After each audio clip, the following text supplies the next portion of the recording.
Hello, and welcome to the Book Speaks podcast, where the book speaks for itself. I'm your host, Benjamin Douglas, and this is the show where each week I read a chapter from a different indie author. Thanks for joining me for today's reading.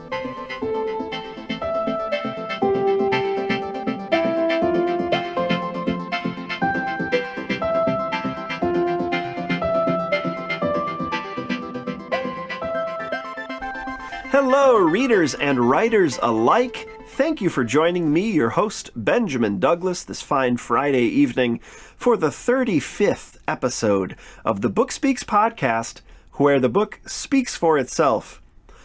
Tonight, I'll be reading from the work of indie author Dale Ivan Smith, and I'm going to read from his Empowered Agent. That's the Empowered series, Book 1. I'm going to read about the first half of the first chapter, up to the first section break, for time, not the whole chapter. Sort of like last week, it's a nice lengthy, meaty chapter. So for time, just the first half. If you're into urban fantasy or superheroes, I think you're really going to enjoy it. I'll explain what I mean by that in just a moment. Quick aside, if you're an audiophile like me, it's probably already driving you crazy that I sound stuffed up. I apologize. I'm dealing with some nasty seasonal allergies, so there's your fair warning, but we're going to make it through together. It's going to be okay. I'm going to begin, as I always do, by reading Dale's Amazon author bio. A lifelong resident of the beautiful Pacific Northwest, Dale Ivan Smith has his mother to thank for his love of science fiction and fantasy. When he was 5, he glimpsed the cover of a paperback sci-fi novel she was reading, and was immediately interested. It had a giant radioactive spider on the cover. When he was 15, she loaned him her collection of Edgar Rice Burroughs' Barsoom novels, and he devoured them in short order. He got into trouble in grade school for sneaking off to the library during class, so naturally, he wound up working as a librarian for the Multnomah County Library System in Portland, Oregon. He's been writing fiction since he was a kid. He's had stories published in Perihelion Science Fiction, Everyday Fiction, 10 Flash Quarterly, and on the Toasted Cake podcast. The Empowered is his first novel series, beginning with Empowered Agent. When he isn't writing or reading fantasy and science fiction, he's playing board games, practicing yoga, and obeying his feline overlords.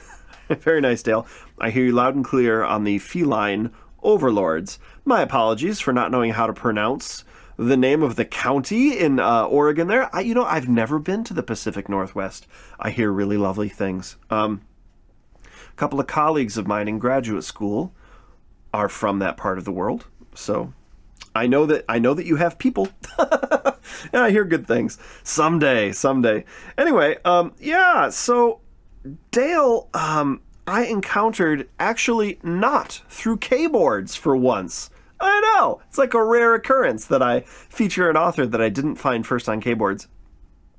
I encountered Dale first on Twitter, largely because he and I both follow a couple of authors you may be aware of, the hosts of the science fiction and fantasy marketing podcast, Joe Lalo and Lindsay Baroker. And fancy this, Dale was on the Science Fiction and Fantasy Marketing podcast. 2 weeks ago now, was it? I think they had Chris Fox last week, and Dale was on the week before that. And I learned all kinds of things about this guy's work. So Dale is a librarian, which I think is fascinating, which you just heard from his bio also. And I love that anecdote, Dale, about you sneaking off to the library in grade school. If you are interested at all as an author in learning about how to go about getting your work into libraries, go check out the Science Fiction and Fantasy Marketing podcast from 2 weeks ago with Dale Ivan Smith. There's some really interesting discussion on that very topic. Dale also discusses the Empowered series from which I'm reading tonight. And this is why I know that it is sort of part urban fantasy, part superheroes. And the way he talks about it, I think, is very, very insightful. He says that it's basically a superhero story because you have these people who have like superhero powers.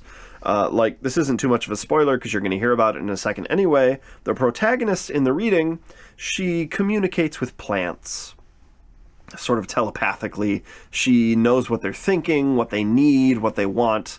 And she has presumably some kind of power over them or with them.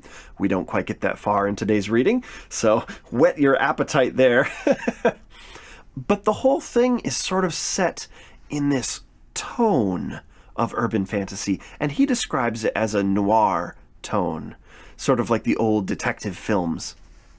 And you're going to hear that a little bit in the narrator's voice. This is written in the first person, so you're going to hear her voice, the way that she thinks, the way that she perceives the world around her. Lots of like short clipped thoughts and sentences, which I think is really well done. It's a nice tone, and I definitely know what he's talking about now that I've read it, that noir feel. If you've read a lot of urban fantasy, I'd be curious to hear from you, anyone who's listening who reads urban fantasy, if that stacks up with your expectation as a reader regarding tone. Because personally, I've always been interested in how tone defines genres and genre conventions. I think we talk so much about tropes, and tropes are useful. It's a useful model for understanding reader expectations. I get that. But I think we talk about tropes so much that we tend to ignore or forget or like pretend that these other things like tone don't exist. And for me, as a reader, tone is very important. Tone is like, look, if your cover looks awesome and your like blurb looks really cool, I'm going to check out your book maybe, but the tone in the sample or the tone in the first couple of pages is what will determine for me whether or not I'll keep reading. Because if I don't like the voice in which you narrate, why on earth would I subject myself to having that voice in my head for the next however many days and nights? Do you know what I mean? Like, tone is very important to me, just aesthetically, in many ways.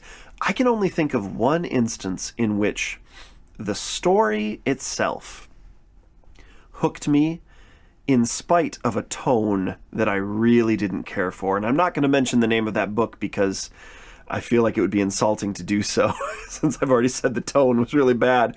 But it was like this weird mixed trope fantasy novel, fantasy sci-fi. Not Chris Fox's new book, Tech Mage. That book is awesome. That book, I think, hands down has his best tone yet. But it's something else that you've never heard of anyway, with dragons in space and stuff. And just a weird tone, but a great story. That's only happened to me once. Usually, the tone makes or breaks the novel for me. So I hear what Dale is saying loud and clear, and I think that he's crafted his tone, from what I've read so far anyway, very, very well. He seems to have some mastery of this, which, makes a lot of sense, being that he's been both reading and writing for a long time. I want to mention that it looks like he's got the trilogy out in the series. I don't know if it is a trilogy proper. I guess I should say, I just mean he's got the first 3 books out in the series, in addition to that prequel. And he's also got a Fallen Empire novel called Spice Crimes that came out in April of this year. So you should check that out if you're a fan of science fiction or of Lindsay Buroker, because this is from her Fallen Empire world. You may be aware this was made into a Kindle Worlds universe. Dale is one of the authors who has a novel in that, alongside Joseph Lalo and a passel of other authors who I'm not personally familiar with. So all of that is available through his website and his Amazon author page. Again, the Empowered series prequel, Renegade, and Book 1, from which I'm reading tonight, Empowered Agent, are both currently free. As always, I want to remind everyone that the reading you're about to hear does not come from an official audiobook and is performed and presented here with the author's knowledge, consent, permission, all that good stuff. And as always, I'll have links to his website and his Amazon author page in the show notes over at http://thebookspeakspodcast.wordpress.com. If you're enjoying the show, iTunes reviews, YouTube comments, word of mouth, Anything you care to give is really appreciated. Without any further ado, here is the reading from Empowered Agent, Empowered Book 1 by Dale Ivan Smith. I hope you enjoy it, and thanks so much for being here. I'll see you again next week for another indie author reading. Empowered Agent. The Empowered Series, Book 1, by Dale Ivan Smith. Chapter 1. It was the 3-month anniversary of my being paroled from special corrections. All I wanted was a job, to get out of this wet dress, and a break from the chorus of plant voices singing their happiness in my head now that it was finally raining again. Today's interview went like all the rest for the last month. Badly. At least the weaselly interviewer didn't try to steal a look at my chest. He was too scared of me, the paroled rogue empowered. An interview without chest-ogling to piss me off was nice for a change, but the rest of the interview sucked. Worse, the plants would not shut up. I stepped off the bus at the 151st Street stop and into rain. My damn heel caught in a sidewalk crack. Just managed to save it. Couldn't afford to break a heel. Not until they'd helped me find a job. The damn crabgrass growing up from the crack in the sidewalk brushed against my legs and hissed softly in my mind, begging for my help. It needed more water. I could do it. I could urge the roots to grow and spread, pulling water and nitrogen from the soil. I could make the blades wider to catch more of the drizzling rain. I could help it, give it just what it wanted, and go back to prison. For life this time. Convicted rogue empowered weren't allowed to use their gift. Period. When I spotted the cardboard sign with the familiar-looking sketch of a seeing eye pyramid fastened to the bus stop sign, I was already in a crappy mood. I yanked it off the metal post. The pyramid was sketched in deft little strokes, and the eye radiated squiggly lines of electric power. If I squinted, I could just make out the faint curve of a smiling mouth in the pyramid below the eye. I knew who drew that. Gus Silco, my old teammate in the Renegades, and a weasel if there ever was one. The cardboard was damp, not soaked through, so it couldn't have been there very long, which meant he might still be hanging around here. This was his crazy way of leaving me a message, letting me know he was here. What I wanted to know was why he was here. He was the last person I ever wanted to see again. Looked like I had no choice, though, if only to get him the hell away from me, once and for all. I tore the sign in half and tossed it in the street. Started looking for Gus. Douglas fir trees ran in a line behind a slatboard fence. The firs murmured sleepily in my mind, like softly humming giants. They liked the drizzle, and for an instant their pleasure made me happy. Only an instant, and then my resentment bubbled up. What had my power ever done for me, except land me in prison? My parole might forbid me from using my power, but it couldn't stop me from hearing plants in my mind. It wasn't like I had a choice. I had to fight to keep the plant chorus from drowning everything else out, and I couldn't completely stop hearing them. Just like I couldn't stop detecting others like me. My skin tingled. Another empowered was close. Gus. It had to be him, since I couldn't see anyone else. Damn him. Jerk would get me thrown back in prison. Gus, I know you're here. Appear already. There wasn't much for him to blend into here. Across the street, a line of abandoned cars slowly rusted in front of a fenced junkyard. The only plants there were a few dead Queen Anne's lace from last summer. I pulled my power's awareness back before it could feel the dead plants, and shuddered. The dead plants couldn't tell me what I needed to know, but he had to be over there. Gus, come out! He didn't. There was an old Ford pickup with a tarp-covered bed directly across the street from me. Okay, so listen. I don't want to see you, I shouted. Ever again! He was probably standing there smirking at me, his body blending in with the junker truck. Perfect camouflage for a scumbag. What the hell did the weasel want with me, anyway?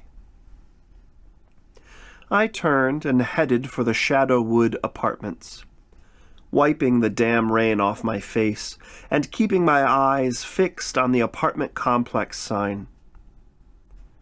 Didn't work. I heard footsteps on the pavement coming up behind me. I kept walking. No way was I talking to that traitor. The apartment manager had gotten the tags on the sign painted over again, but hadn't bothered to clean up the bottles and crap all over the ground. God, I had to get Grandmother Ruth and my sisters out of this dump. But I had to have a job first. I could still hear Gus behind me, so I walked faster. Along with using my power, talking to a known criminal, normal or empowered, busted my parole. I'd go back to prison for life. My family would be hosed. The moss under my feet moaned softly. It would be so easy to reach out with my power, caress it, and cover the trashy ground with a thick carpet of the stuff. No more. Never again. I pushed the urge away and kept walking, almost running now. Mr. Get Me Thrown Back in Prison was right behind me.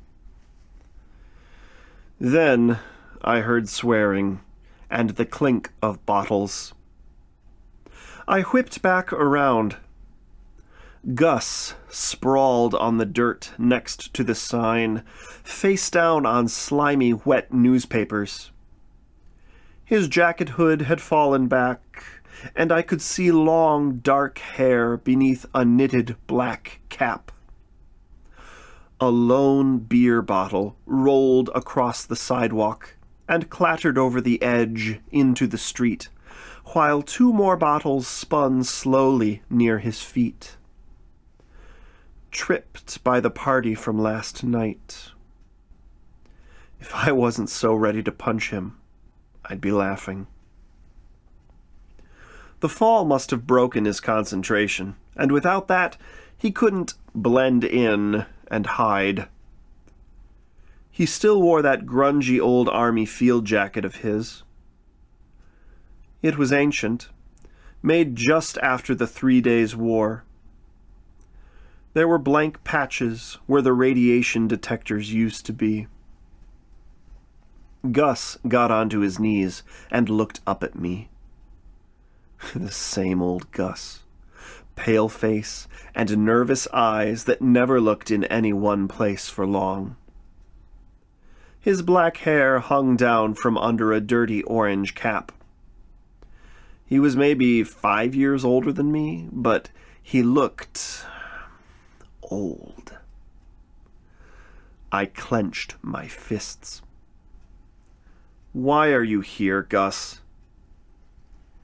He got up, brushing newspaper and wet leaves off his cargo pants, working himself up to say whatever it was he had come here to say. He was shorter than me by a lot, so he had to look up. He was taking too freaking long to get to the point. "I can't talk with you, Gus. It's against my parole. Not that you would know about parole, since you skipped out before they came for us." Gus looked guilty. He should be back on his knees, begging me to forgive him. "Saying I'm sorry won't cut it, will it, Matt?" "Damn straight it won't." He swallowed again. "I want to make it up to you." His voice sounded hoarse now. I shoved him hard, and he stumbled backward until he hit the sign with a loud thump. He vanished. "That's right, pull your Blender act," I said. Blender had been his nickname back in the Renegades. His power was great for running away. Gus reappeared behind me in the parking lot. "I can make it up to you." "Ha! Make it up to me." That was a laugh. But okay, I'd bite. "How can you make up for cutting and running, Blender?" I wanted to shout at him, "And how will you bring Tanya back from being dead?" My best friend. Dead because of this waste of skin. He blinked. "I can help you." Blood pounded in my ears. Just like some of the other inmates in special corrections who said they could help me. No thanks. I just wanted to get a job and not deal with creeps like Gus. "Leave me alone, Gus." I stormed past him. I managed to not kick him in the crotch and headed toward my apartment building. I looked back, and Gus was still following me, not even trying to hide this time. I couldn't let Ruth or the twins see me talking to a scumbag like Gus. They'd recognize my old teammate. Ruth knew full well I wasn't supposed to talk to criminals. I wanted to kill the bastard, but couldn't. And he wasn't going to leave me alone until he'd said his piece.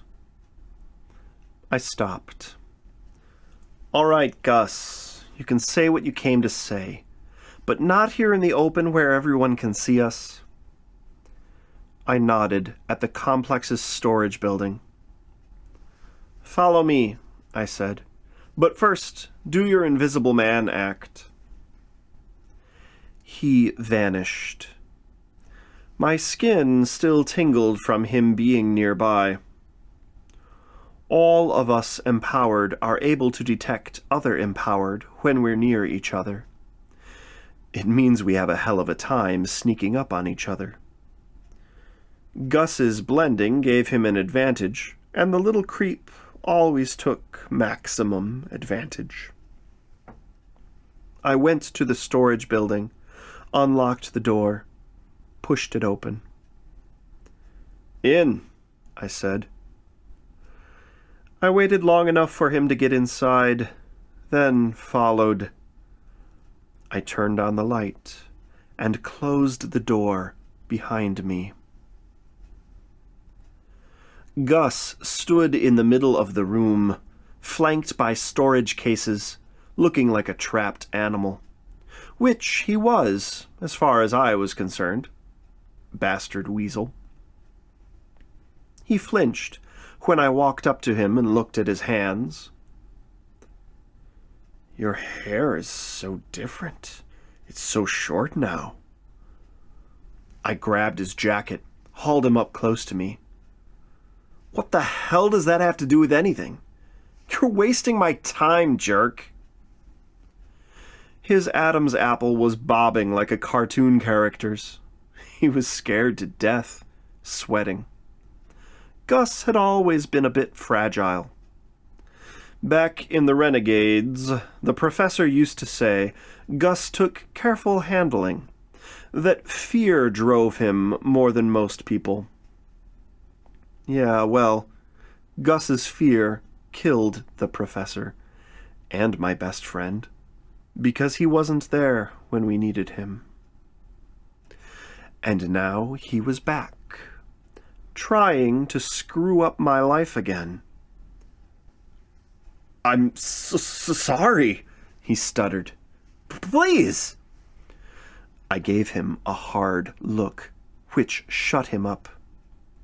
He wouldn't have lasted a day in special corrections. Cut to the damn chase, Gus. The longer this went on, the more chance there was of someone seeing us together, even holed up inside this storage building. He wiped his mouth with the back of his gloved hand. He wore these old, beat-up fingerless gloves of his. He always wore fingerless gloves. Okay. He swallowed again. I wanted to yell, enough with the swallowing, but kept my mouth shut. Anything to get him to spit out what he wanted to tell me. I can hook you up with people who can help you. I don't want your help, Gus. The blood pounded louder in my ears. Or these people's help, either. I glared at him. He surprised me. He didn't duck his head. Kept right on talking. Matt, you need help. This group can give you what you need. Group, Gus? Group? I grabbed the front of his coat again. Let me guess, these are empowereds, aren't they? Idiot. He was stupider than I thought. He nodded. Damn him. Damn him to hell. The Scourge can help you. The Scourge? Don't fuck with me, Gus. He shook his head frantically. I'm not, Matt. I'm not. I'm in the Scourge. Stop lying. I slammed him into a storage cage. I wanted to slam him again and again. He deserved it. I leaned in close to him. The Scourge is gone, asshole. He winced. No, they aren't. Gus was lying. He had to be. The Scourge had been destroyed while I was in prison. The world's enemy number one. The biggest, baddest supervillain group ever. The Renegades had been nothing by comparison, but the Scourge had still gone down. Rogue empowereds always got caught in the end. Why are you wasting my time with this bull? His eyes went wide, spit on his lips. The weasel. It's true, Matt. I'm in the Scourge. Gus had gone crazy while I was locked up. He must have. He never would have had the guts to try and feed me made-up garbage like this crap story. I can talk to my cell leader. He can help. I ground my teeth. Cell leader? What a load of crap. You came here just to give me a BS story about the Scourge somehow coming back from the dead. He wouldn't stop. I'm not lying. Listen, I've got a place. He told me the address. Think it over. Come see me. I can get you in. I promise. That was it. I slugged him, fist smashing his jaw, sending spit flying as his head snapped back. He slid down the cage's mesh. Damn, it felt good. I yanked him to his feet, frog marched him to the door, and shoved him through. Leave, and don't come back. He vanished, leaving spit and tears splattered on the pavement. Gus was a crazy fool. I was done with crazy fools, especially him. I slammed the door behind me. What in God's name had gotten into him to try and feed me lies? I shook my head. He was crazy as a rabid bat. I looked up and saw Ruth watching me from her bedroom window.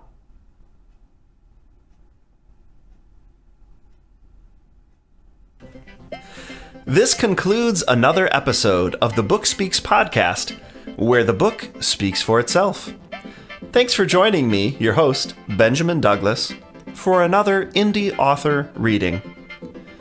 If you liked what you heard, be sure to visit http://thebookspeakspodcast.wordpress.com for more episodes and for links to the author's website and the author's Amazon author page in the show notes. If you'd like to follow me on my own author journey, you can find me at http://benjamindouglasbooks.wordpress.com. And of course, if you're an indie author interested in having your work featured on the show, or if you're interested in discussing having your book read and produced by me as an audiobook, feel free to contact me at benjamindouglasbooks@gmail.com. Thanks for joining me today. I hope you have a productive and enjoyable weekend.